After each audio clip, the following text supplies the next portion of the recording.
Hello and welcome to StratoCast, the UK Southeast Battletech podcast. My name is Stuart, StratoCast Level 3, and today I'm doing a from STL file to completed hill podcast. I'm actually going to record this over several days, but I really want to get people a feel of what it's like to actually do 3D printing. So I'm actually going to film this in 3 parts. I'm going to film first of all using the software, second of all a little guide to the Ender 5 3D printer that I'm using, and third we are going to do some painting on the hills once they're complete, to give people a real overview of what the entire process is like. I only got into 3D printing in about 2019, I think it was. And when I did that, my Ender 5 cost me £300. Might be slightly less now. I bought it from Amazon. I hadn't used a 3D printer before. I found it quite easy to put together, and really, it's been a learning process. But with the help of a YouTube channel and a few different things, I've managed to go through some difficult problems. Not massively difficult problems. I think I've been quite lucky, and there's a big community out there of people who are willing to help, whether they are people that 3D print for Battletech or 3D print for other things, because these 3D printers are used quite a lot. I'm really mostly involved in 3D printing terrain because I use an FDM, a filament printer, not a resin printer, which you'd use for more high quality mechs and vehicles, etc. So it's not what everybody wants, but on the other hand, resin printers have their flaws when it comes to printing scenery. So they're not great for printing large pieces of scenery. You tend to get trapped resin. They tend to take a lot longer. The build plates tend to be smaller, but both could be used. But I would say if you were looking for a printer to print 3D terrain, then a filament printer, you can't go really wrong with a filament printer. And there are plenty to choose from. I can't speak from experience of all the different types, but I have seen people have quite a good success with Ender 3s, and of course I've had success with my Ender 5. But I thought I'd start off by showing you a simple piece of software. This is called Ultimaker Cura, or just Cura. It's free, so you can just download it for free. It's got built into it all of the stats for all of the printers here, so you can just select which printer you're currently using, and it'll allow you to set up your build plate. The options here look quite complicated, but to be quite honest, they are quite complicated, and you don't have to use any of them. There's only like 2 that I routinely use, thanks to this little thing. Now, I know they've gone out of business, which I'm very sad about, but Steel Warrior Studios, and I'm sure Thunderhead Studios has something like this, have provided an excellent default setting, which you can just load in, and it will set to default what you need the settings to be for idealized printing. And I'm sure Thunderhead Studios probably has theirs on their site as well for free. It's a very, very simple setup. And then there are a couple of things you might play with later, which I'll just talk about. But first of all, I've got all of my files in my 3D printing folder, and I've downloaded all of the STLs legally. Okay, so I don't want that person that would rip off people that are putting their hard work into this. So I don't share mine. So please do pay the people that put their talent into making these, because I do think that they are earning that money. And I'm going to go to Foothills, and I'm going to choose Foothills 2B. And what I do is I just basically drag the file, their .stl files, and I just drag the file and drop it into the plate. Straight away it's there, and it's got some different colors. You might be wondering why it's got different colors.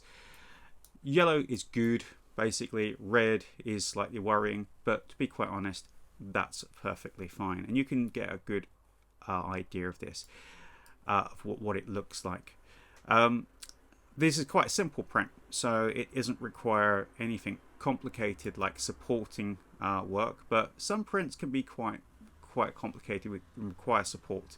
But Thunderhead Studios goes out of their way to actually make sure that nothing requires support. So when they say nothing requires support, they mean that. And I've had some quite complicated things print for them and not need to use support. The only thing that I tend to use a bit more up here, and I go all the way down to the upper bottom, you can get rid of all of these options and make it a bit simpler. You can do basic. Here we go. And the thing I tend to use more is build plate adhesion. And there are basically 4 different options here. None, skirt, brim, and raft. Skirt is the one I tend to use most often. Skirt basically draws a line of filament around the outside, and why that's useful is it just checks your printer is calibrated correctly before actually getting into the print. Really, really handy. Can't recommend that more. Brim I don't tend to use, which is just a little bit of plastic on the outside. Raft is, if you're really seriously having problems, raft can be quite useful. Raft basically prints a whole layer, usually about 3mm of, I think it's 3mm, might be less, basically a whole layer of plastic on top of the build plate, on top of the actual plate that you're printing on, before it starts building up the actual print itself. That can help you if you've got adhesion problems, but if you've got a very well calibrated printer and a good print surface, rafts are not needed. You can just click none. I use skirt because skirt allows me just to see that the printer is currently calibrated, and you'll see in a minute when I get this going what I mean by skirt and how that works. Other than that, nothing else here I'm going to talk about. One thing I will say is about infill. So we're of course not printing these solidly. They're printed in a hexagonal pattern, and only 6% of the mass is actually plastic. So you are quite safe there, and you're not printing it solidly through. The print temperature. Some people like to vary this. I'm currently working on 210 and 60 degrees for the build plate. Sorry for those people in America. I'm not going to translate that into Fahrenheit. But the build plate temperature I've never really changed beyond 60. That just keeps the surface tacky and helps with adhesion. The print temperature I found with the filament I'm using currently, 210 works quite well. If your print temperature goes too high, it will start making a lot of stringy effects. If it's too low, then you might get some adhesion problems. It won't be plasticky enough, won't be kind of molten enough. Some people will print as low as 180, some people print at 200. I say it actually depends really on what filament you buy, because every time you buy filament it can be slightly different, and if it's not working for you, if you just slightly nudge the build temperature by 5 or 10 degrees, sometimes you can find that works quite well. I'm not an expert on these things, but I find that works really well.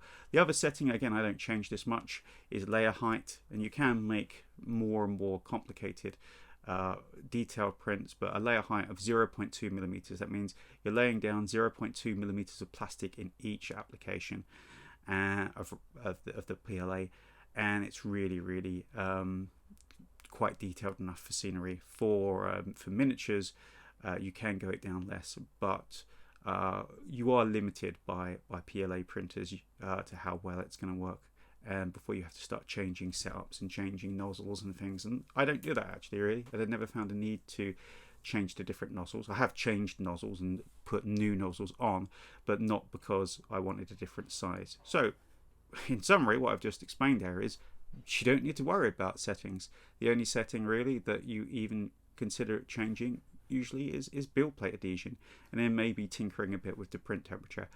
Other than that, leave it all as the defaults. Just download the defaults from a suitable place. Hopefully, I think Thunderhead Studios has got these available, and you're ready to go. And again, I can show you just show another print. If I were to pick another more complicated, I'm trying to think of one now. Let's pick something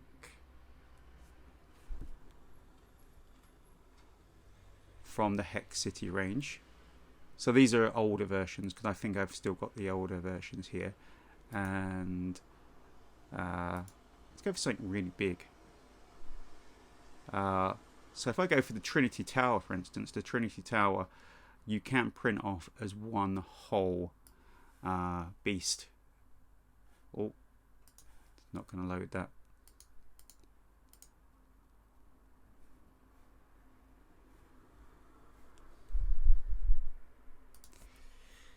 So you can just print off the whole tower, or you can print it off in parts. It's quite simple. Allows you to have a lot of different ways of printing it. And when you get the STLs, you get different options to how you want to print it. So for instance, let's put it on here. It's going to take a while to load because it's quite big. Also, it's been stored in the cloud on my OneDrive. There we go, massive. So you can actually print really tall on these printers. And if that's too tall for you, because some printers can't print that tall, you can knock off the antenna and just print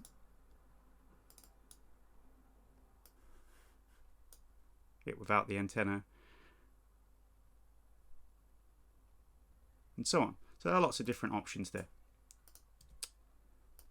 Okay, so I'm going to delete that.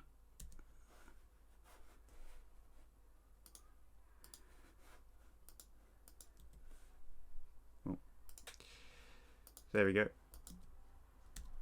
Going to delete that, and then I'm just going to put back those hills. And once you've got your STL file in your slicer, and this program is called a slicer, and the reason it's called a slicer is because it literally is creating the code for the 3D printer as it slices each layer. So it's basically slicing it into layers, into 0.2mm layers, and slicing it up. And then now I've done that, I can go to my print settings and I can click slice, and it will copy the file onto a micro SD card. You can have more complicated setups, and I've tried setting up things more complicated, and I've gone back to using the micro SD card because it's just simple. So I'm just going to click slice. It's usually quite quick.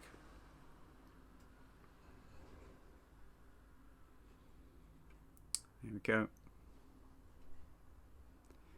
And then straight away it gives you the option to save to your disk. Now, for instance, my micro SD card sometimes doesn't get picked up straight away, so I'm just going to fiddle with that. And when I do, my card reader is sometimes a little bit temperamental. There we go. Now it says save to removable disk. It also gives you an approximate mass of filament to use, 86 grams. They come in 1 kilo allotments, and it's going to take 10 hours and 56 minutes to complete. So I'm going to hit save to removable file.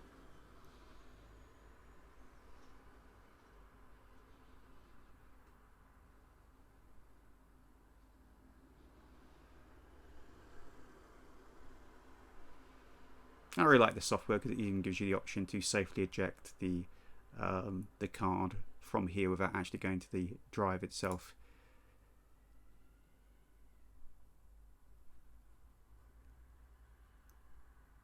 And there we go. So that's part 1 of the video done. In a minute I'll catch up with you at the 3D printer itself, and we'll have a look at that. So we're back, and now you can see here's my End-of-Life 3D printer made by Creality. And so at the time of purchase, this cost £300 or $299, something like that, from Amazon. And I thought I'd give you a quick review before getting this thing booted up. And actually we'll get it started because it takes a little while to warm up to get the filament up to temperature. So I've got my micro SD card here. Okay, typical micro SD card. It fits into this little reader down here, nice and simple. Turn the power on. I've got a nice LED display screen here. Gives you the readings of the nozzle and the bed temperature, which are going to go up as we get ready. And all I need to do is go to the print from TF and click refresh, because I haven't put this card in for a while, just to make sure it's refreshed the list. Yes, it has. And choose the file name. And G-code is the file code that is basically the STL has been turned into by our slicer program. And we're off, and you can see our temperature of our bed's first going to start heating up, and our temperature of our nozzle will then heat up to 210 degrees. So while that's heating up, I'm not going to wait all the time for it to heat up. Let's have a quick run through the actual working parts. Again, I'm not a technical genius by any means. I'm just an end user. We've got here the print filament. I haven't got a particular preference for brand. I do like Tech. They seem to have good prices on Amazon. This cost me about £16 from Amazon for I think it's a kilo of 1.75mm filament. I've got a preference for black because I think it makes a better base color than white or gray when you're spray painting things up. So you can see I've gone through about half a roll of filament. It's not always easy to tell. Then you've got the real working end here. Now this little gadget here is really, really important. This contains the cogs which basically drive the filament up. So it's probably one of the most important things to get right. And when you feed the filament in, it then basically clamps the filament by this clamp here, and then it basically controls that and feeds it forward up this UPVC tube in here. So it goes up, like wonderful Star Trek wall art there, to the business end, the hot end here. But this really, if this bit goes wrong, nothing's going to work. Needs to be feeding in. And sometimes you'll hear a clicking noise on your printer. If it is happening, it means there's a jam because it's trying to push things through and it's not working. So that clicking noise is a great indication that stuff's gone wrong. Over here we've got the hot end, and you've got basically two fans buzzing away there. It's going to get a little bit noisier. And then you can see the nozzle. I go down here, you can see the nozzle there at the end. Actually, if I can really get under there, turn around, there you go. You can see the nozzle there, and that nozzle is being heated up by a heater. It's brass, and you can get different compounds. I use the brass ones, and it is what's heating the filament. And then the extruding, pushing it out again is being done as it pushes the filament up from our feeding device here. And if I'm not using the correct names for these, I'm not a genius on this. I just use it, and that's the beautiful thing about this. It comes flat packed, but flat packed in the way that you just have to plug in a load of cables and tighten a few different screws here and there to get it all put together. If there's one thing to do for maintenance really of this, apart from dusting it every so often, which actually is quite important, is to retighten these. And I haven't had any serious mechanical failures, touch wood, yet. The main failures I've had and things I've had to replace are this, which is the plastic tubing. If you get a block and then that block melts, it can melt into the tubing and completely foul it up. Sometimes you can rescue it and just cut a piece off. Sometimes you have to replace it, but it's really easy to replace, to be quite honest. Just a couple of screws, nothing too difficult there. You just undo this and undo down here, and just undo there, and then you can replace the tube. It's really easy. The only main thing I've had to do with this is to replace the actual nozzle. After time, the nozzles do get messed up. They are brass, which means they are relatively soft. I say relatively. They're not. You can get harder versions. I think there's a stainless steel version, but they will basically degrade over time. And if you find your print quality is dropping, it's probably because your brass nozzle needs replacing because it's been slightly deformed. One thing you might notice if you've seen 3D prints before is the bed. I've upgraded it. Originally it comes with a flimsy a magnetic base that you can peel off and put on, but I've replaced it because at one point that actually tore, so it had a big hole in it. It eventually, it's kicking off. You can see it's just beginning to kick off. And I've replaced it anyway with this glass bed. And the glass bed's better because it is completely flat, unlike the metal surface, which is almost completely flat, and that really does matter. It's completely flat. And we're kicking off here with a very simple one run filament run, which basically the Creality always, not the Creality, sorry, that the Cura software automatically does, just to make sure that the filament's running, and you can instantly tell if your filament's running. And then, as I said before, we start with a skirt, and the skirt is just a simple layer of filament. We're going to do 3 layers of this, so it's going to go around 3 times. So what's actually happening here is that the micro driver here is pushing the filament up, the nozzle's melting it, and it's extruding it as a kind of a fit, at this point, a consistency of a kind of a paste. And see, sometimes where I've got the leveling wrong, it's actually scratched the surface. That's why I've got some scratches on mine. But for once in my life, and hence touch wood, this is quite hard, I've got this so perfectly leveled. I am impressed, even with myself, because often I spend a lot of time leveling it. How do you level it? Well, on this version, all you have to do is just move these 4 cogs here, and it could be as much as just an 1/8 of a turn. Could be the difference between a perfectly leveled surface. Now, more expensive printers will have something called Blue Touch or auto leveling. Some people really don't like the auto leveling and still go back to the manual way. But really, it's about trial and error, and printing, for instance, just this bit, and if it sticks, everything else should stick. If the leveling isn't right, then you'll get the feared thing of all 3D printing, which is detachment. And detachment is when your 3D print will pull away from the base and will then basically fall off. And if you're not watching it, and really the best thing is to watch this for at least 15 to 30 minutes, not every moment, but come back after 30 minutes. And if it's still printing after 30 minutes, it will probably, again, don't quote me on this, unless something catastrophic goes wrong, it will probably complete the print quite fine. If detachment's going to happen, you're going to see problems in the first 30 minutes, and also you'll start seeing other things like lifting. Again, some people have come up with crazy ways to lift. I've tried this, of actually even putting down glue with a Pritt stick or a glue stick onto the surface, but there is no substitute for just having a perfectly leveled surface. A surface, once it's perfectly leveled, at the correct level, the filament will naturally stick to the surface and it will print just fine. Even then, I had a failure the other day where one bit, just a tiny bit lifted up and it got caught by the nozzle and ripped up. It's why it's important to check in the first 10, 20, 30 minutes that everything. Okay, we are 36 minutes into the print and we've laid down about 3 layers. I think we're just working on the 3rd layer now. It took about 10 minutes to lay down the first layer, and this is the point where really I'd be looking around to see if there are any signs of any lifting or any stray bits of filament that are poking out. And I can't see any there. It's all coming out nicely, it's running smoothly, it's nicely flat, there's no lifted areas at all. And at this point I'd be quite happy basically to go and leave it for a little while. I will say, technically, you should never leave a 3D printer completely unattended because of things like fire risks, etc. There's something called thermal runaway, where the 3D printer could heat up and then cause a localized fire. So that is something to be aware of.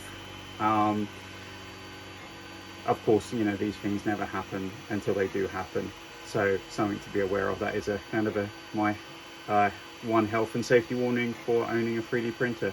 I've considered sometimes of moving this from my study, my man cave, to my garage, just to avoid that. You can also hear that the sound is relatively loud. I can hear this from 1 floor down, and it's not something you're going to miss. It's not hugely loud, but then it's not really quiet. Some people have gone to the trouble of putting an enclosure on them. Quite happily, I'm quite happy to the sound isn't too bad. So we'll check in again at about 5 hours and see how we're doing on the print. 4 hours into the print at 40% completion. As you can see from our display here, everything else is going fine. As you can see, we've got this nice infill bridge structure. So only 6% of the total volume is plastic filament, and all signs are good for it printing well. No lifts, everything's still adhering to the build plate perfectly well. So this is looking like it's going to be a good print, and I think that's the last video I'll do before we see the finished product. And we are done. Got a lovely, impressive looking 3-story hill from the Foothills 2 map, from the Thunderhead Studios pack, and you can see we're all complete here. A happily humming away printer. Total time 10 hours 8 minutes and 49 seconds. It's all cooled down. Now the great thing about the glass bed that I use is it doesn't need to be peeled away or spatulaed. As soon as it cools, I really don't know how this works, but as it cools, it basically instantly releases this. So all I need to do is just lift it off. There's no need to actually do anything more than that. So it's a very, very useful, and I really would recommend that be the first thing that you would upgrade to a 3D printer, would be putting a glass bed on it. So our next video is going to look at doing some painting and seeing how much stuff we've managed to make with one reel of filament.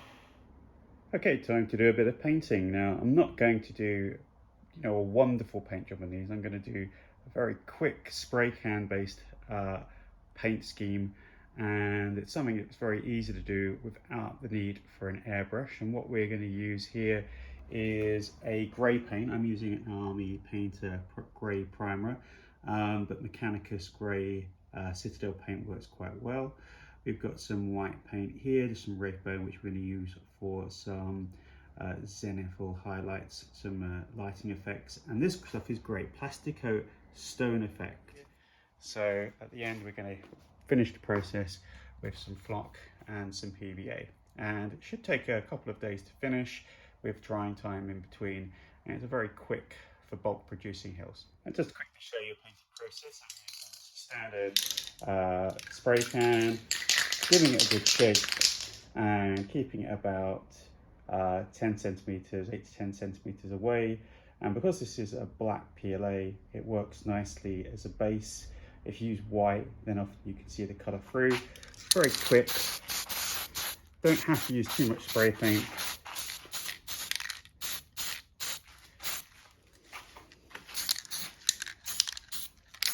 Already you can see the effect, that we can see some lovely patterning on the hillsides. Really comes up great. And even if you leave a little bit of colour off and you've got a couple of bits of the black showing through, that's not that bad. It actually creates a contrast. This primer isn't to seal it, the plastic is perfectly fine. It's just to lay down the base colour. And I'm even priming our misprint here, waste not, want not, and we'll see if we can fill that and still get a usable piece of scenery from it. So in this step we're using some Wraithbone primer, which is just a nice white zenith highlight colour, and just spraying it in from a 45-degree angle. You can see that it's creating a nice lighting effect.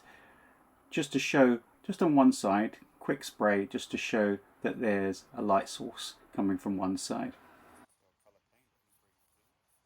And going straight at an angle of 90 degrees to the surface, we're going to just colour the top. I don't really mind too much if a little bit goes on the sides. It's a very quick and easy process, this, but we're going to go straight down, not being too long on the pulses, just to give a little bit of heel. As you can see, after the end of the stage, we've got a nice even light hill green colour over the top, but it hasn't actually then affected the sides. The sides are still the nice rock grey. So that's going to look great even when we flock over the top. Okay, for this next step we're going to be using this great product from Hobbycraft. It's called Plasticoat Stone Effect, and it just sprays lovely kind of lumps of rocky granite-like spray onto the rock surfaces here and creates this wonderful granity texture. Comes on very thick, and we're just going to go in sideways. Don't need much. It does take quite a while to dry.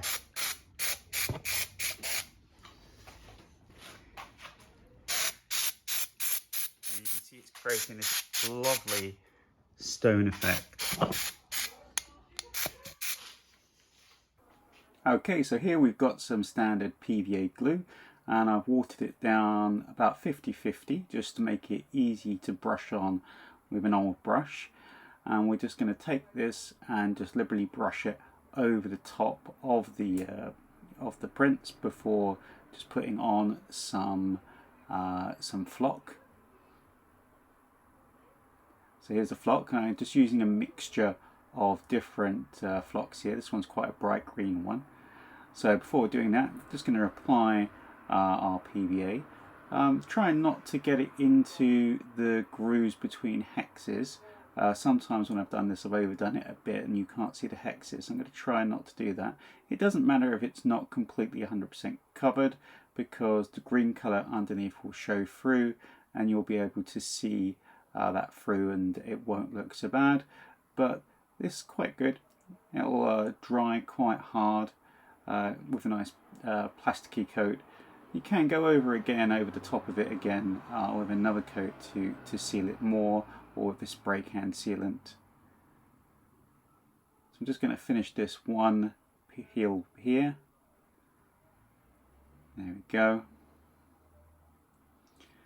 And now I've finished that off, just going to go and get the flock.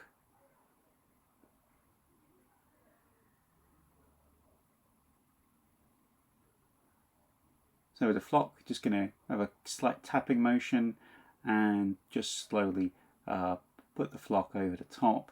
And again, it doesn't matter if you're using a bit too much here, because we're just going to knock it off after it's dried. It's going to give a good even coating all the way over.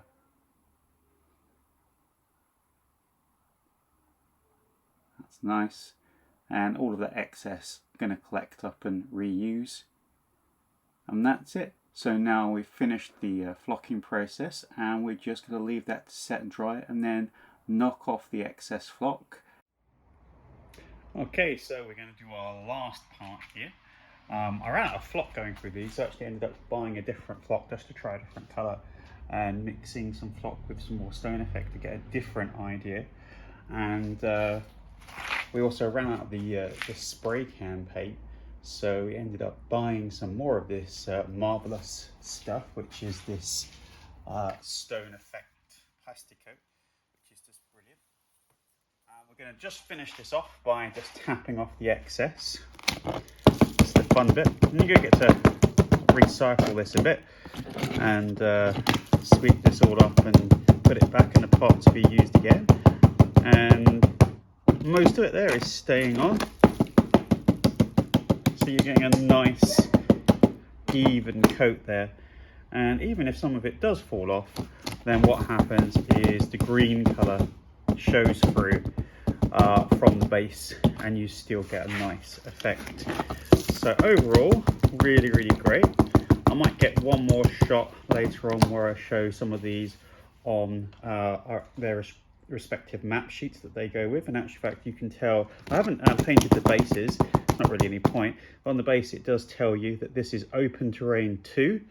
And for instance, this one over here is open terrain 3, and so on. So there's about 3 map sheets worth of hills just in this section. And here we are with the final finished product. This is our last video here. So what we've got here is Battle Mat C, which is made of the 2 grasslands maps, Streams and Open Terrain 2. No, Open Terrain 3, sorry. And we've got some trees here. I picked this up from eBay. I'll see if I can put that link onto the video as well. And we've got our different textured heels here. These ones are a bit more brown and dried out, and we've got our more green ones here. One thing I'll do later on is I will just put a colour here, colour dot, to represent where the trees should go on the map. That's one extra bit to do, because otherwise you can't see where they should go. But otherwise, that's our final finished product. So this series has gone from STL to Scenic Hills, and we're done.